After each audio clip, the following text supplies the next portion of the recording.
Welcome everyone. Welcome to Marsego Empire.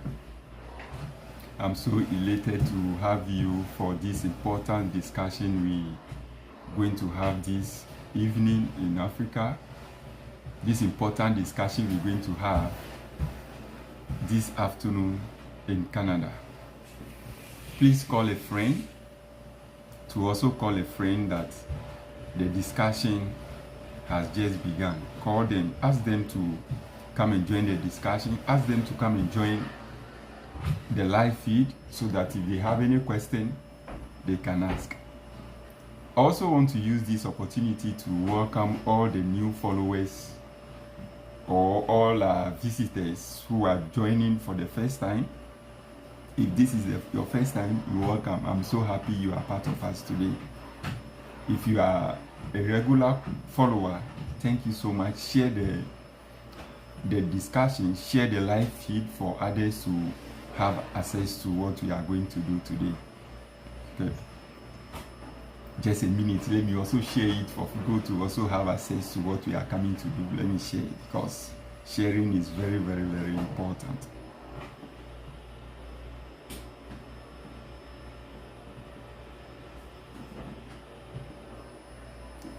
All right, I want us to have a discussion on something which is very critical to the success of those who wish to come and study in Canada. One, what we are going to have a discussion on, what we are going to deliberate on, is very critical to one, those who be wanting to apply to school, those who would like to come and study maybe in fall, in spring 2024, or those who would like to come and study in winter as well as fall 2025. Now, this data that I'm going to share actually was published by Toronto Stars. It's one of the news agency in Canada. They shared this data, and when I went through it, I've seen some critical information in this data, and I feel that it's very, very important for our discussion, or it's important to guide us in choice or in the choice of the schools that we apply to. And it will also set maybe the pace, it will give us the guidance as to exactly what we should do going forward. Now, the data was actually compiled between 1st January 2022 to April 2023. So this data actually spanned between, let me just say, within 15 months. Now, the data was carried out on international students who want to come and study in Canada. Now, between the duration that I have just mentioned, 866,206 international students were actually admitted to come and study in Canada.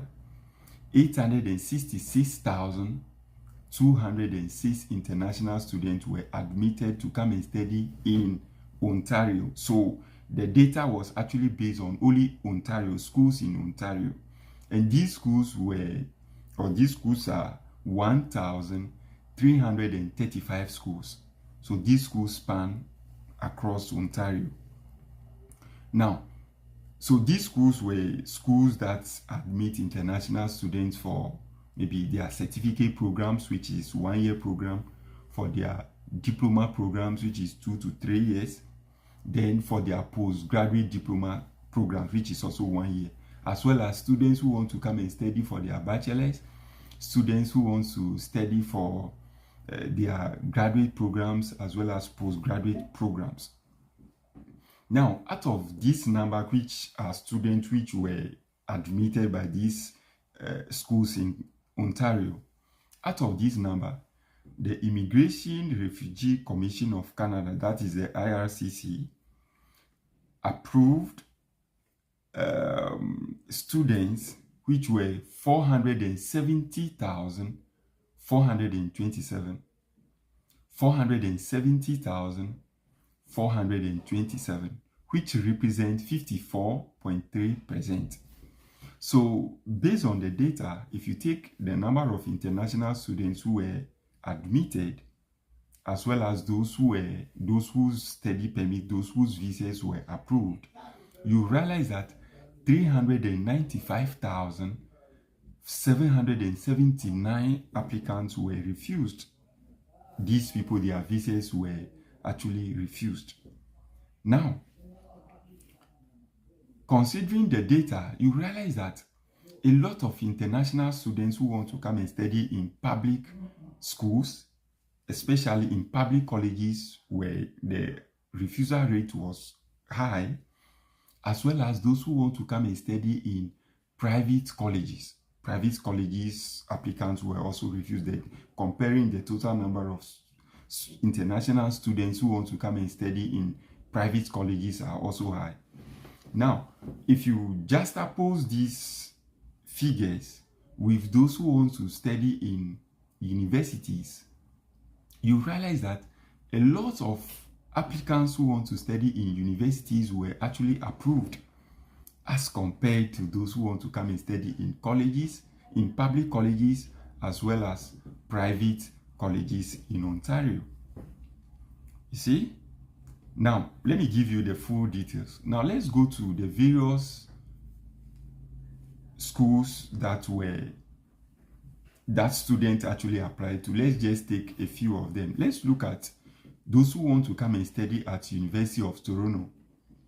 90% of students who actually had admission to University of Toronto were actually approved. They were granted visa to come and study. 90% of them. Now, let's look at University of Waterloo. 86.5% of applicants were approved for this school. Then McMaster University, 86.5% of these applicants were equally approved.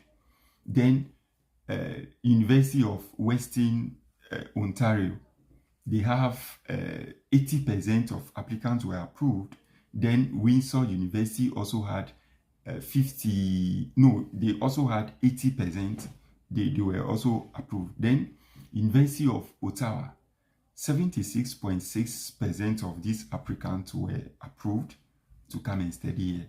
Then, now, Charlton University, about 76% of these applicants were also approved. Then Brock University, 71.6% of international students were also approved visa to come and study there. Then York University, 66% of international applicants were actually issued visa to come and study in this university.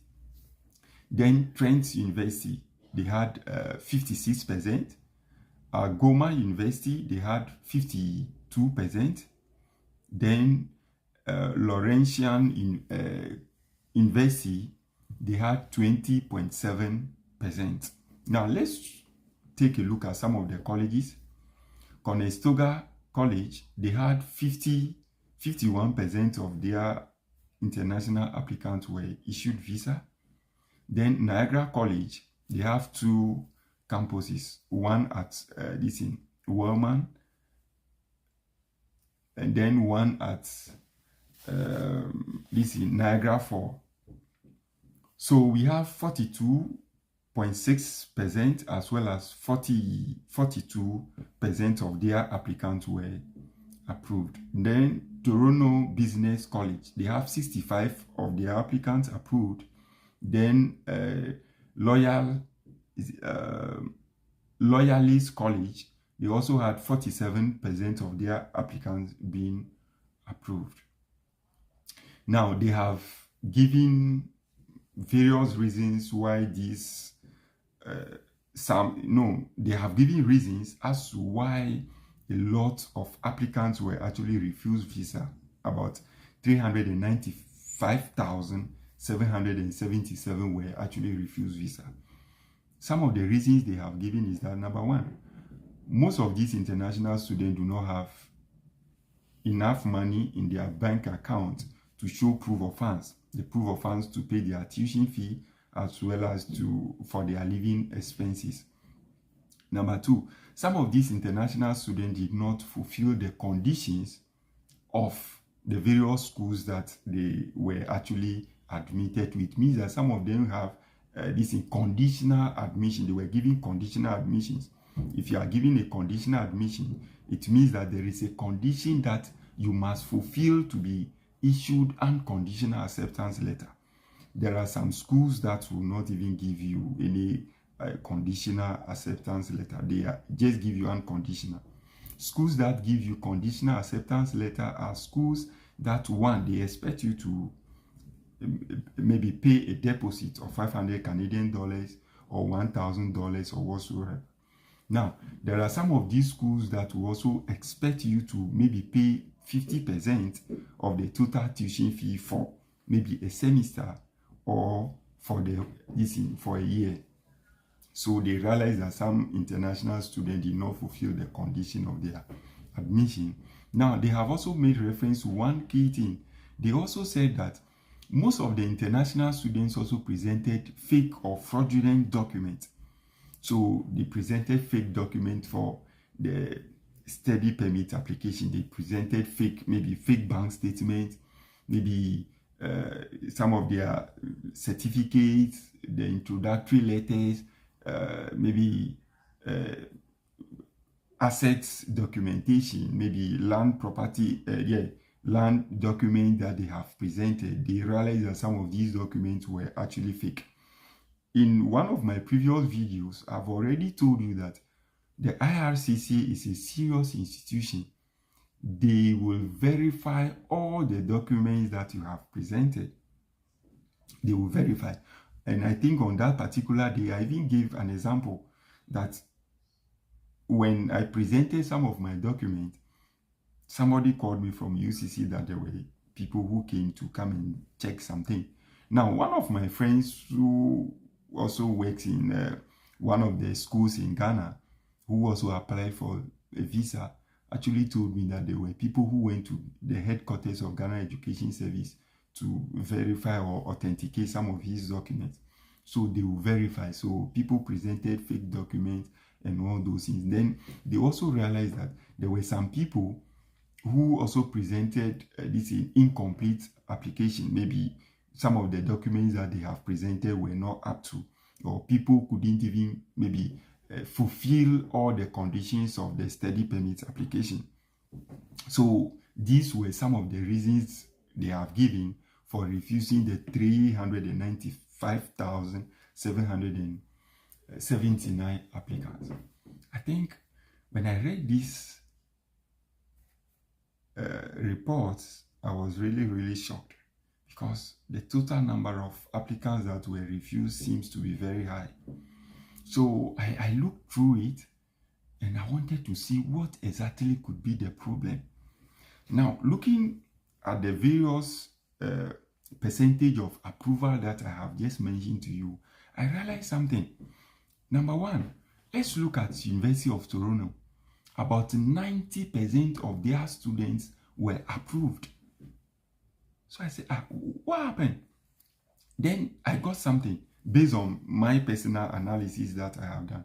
I realized that the acceptance rate of University of Toronto is very high. Their acceptance rate is rather low. Their acceptance rate is 43%. So if you are considering 100 students who apply to University of Toronto, only 43 of those applicants will be accepted. Then I went to their website to check some of the admission requirements. Now you realize that University of Toronto, the CGPA of all graduate students that they are admitting is actually 3.6. You see that? 3.6. So you realize that their acceptance rate is very low. So they don't admit just any student. And actually, University of Toronto is the best university in Canada. And I think it's 22nd or 23rd university in the world. And University of Toronto is the 3rd best university in North America. So they will not just admit anybody. Now, then I've also checked University of Waterloo. Their acceptance rate is also low, 53%. So they are selective. Then I've checked McMaster University. The acceptance rate is 57.7%. Then I check University of Ottawa. The acceptance rate is also 42%. Then I realized that is one takeaway there. So they want people who have good academic background.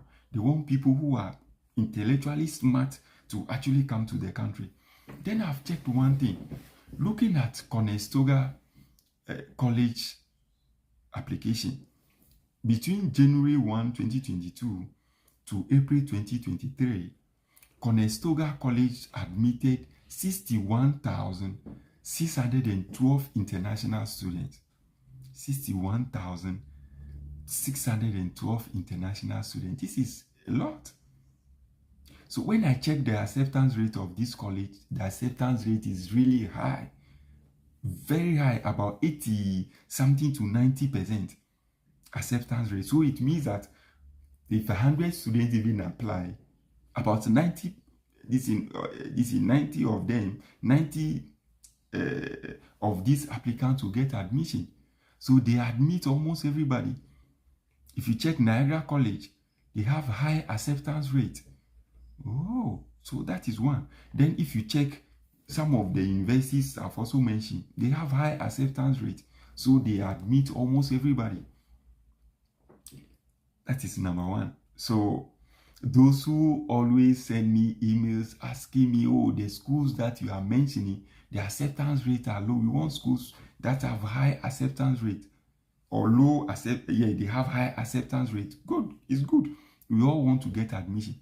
But based on this report, if indeed this is true, it means that schools that admit almost everybody, they have lower visa approval. Their visa approval rates are very low. And schools that have lower acceptance rate, they have higher visa approvals. So you see, because University of Toronto will not just admit anybody. So once they admit you, you have a higher chance of being issued visa. You see? Now, then I've also seen something based on the report.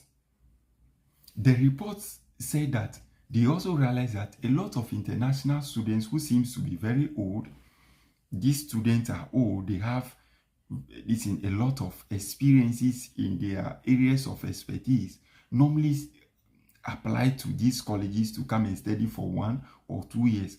Now, based on what they have said, it means that they realize that most of these international students are not coming purposely because they want to study.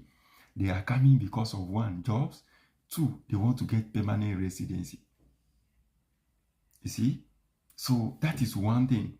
So this report clearly shows that if you are somebody who wants to, maybe you have a secondary intent of coming to Canada, one of the best places that you should study is go to the universities, do a 1-year postgraduate diploma, or you apply to universities to do your masters, or apply to the university to even do your bachelor's.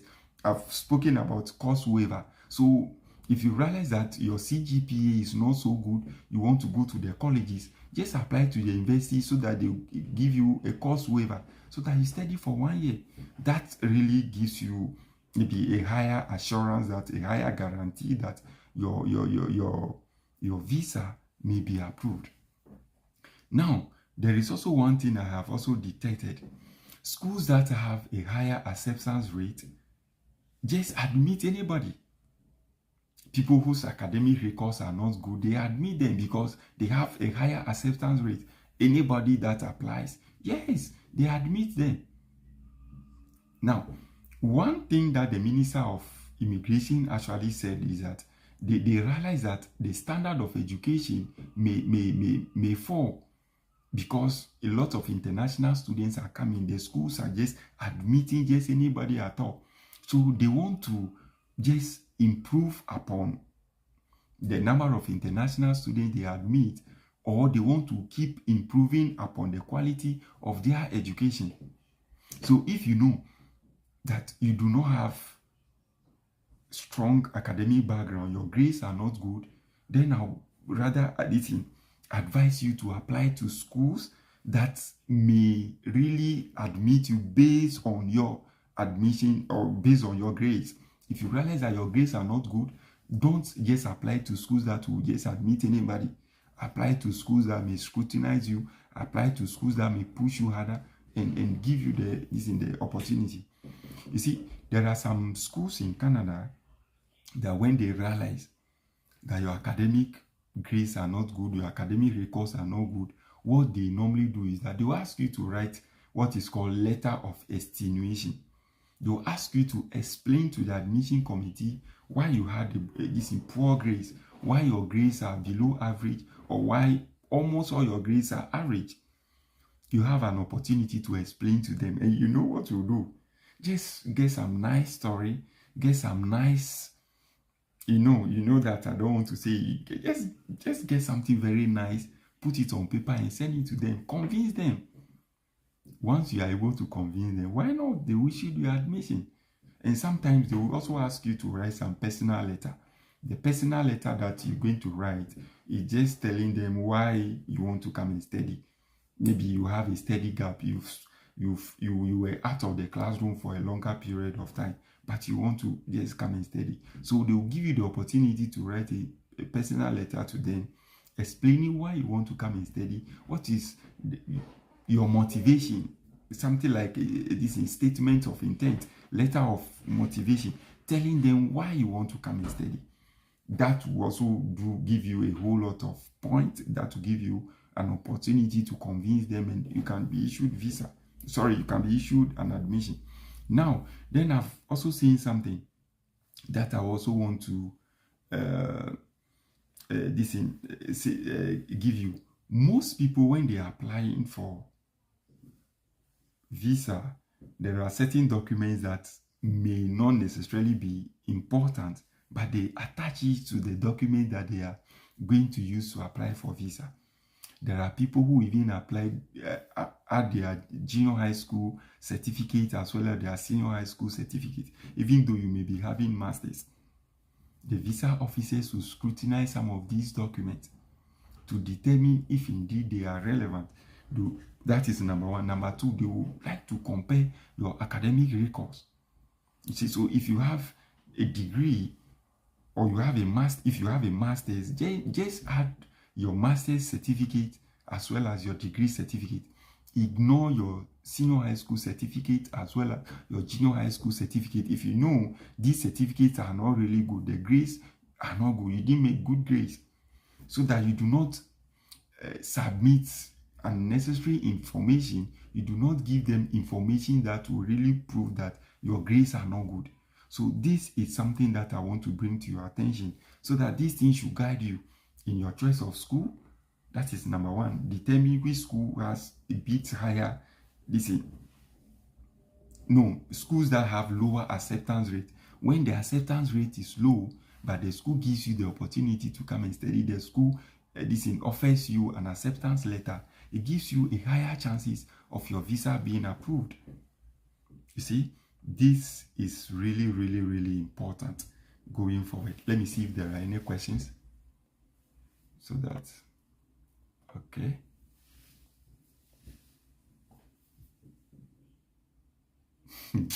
This guy, look at this guy. The shirt you are wearing this evening make you look like my grandfather John K.G. Senu, aka Papa Lee. This guy will always disturb. Yeah, he gives the yeah. Thank you. So guys, that is what I decided to bring to you. Now I know there are some of you, just like somebody was saying, that the shirt I'm putting on, I know the shirt looks so nice to him, and he's just using that as a way to, maybe, I don't know if I should say he just wants to discourage me or whatsoever, or to tell me that I look good. If you are somebody who feels that what I'm wearing looks nice to you, this was actually being sewn by a lady. She's actually a fashion designer in Pando. Let me give her number. Distance is not a barrier at all. She can sort you out at any time. Her number is 053 38 6666. The 6 are 4. 05338666661. She'll sort you out. Guys, enjoy the rest of your evening. We'll meet maybe hopefully tomorrow to have more discussion. I have some interesting videos that I would like to bring to your attention. Enjoy the rest of your evening. Bye-bye.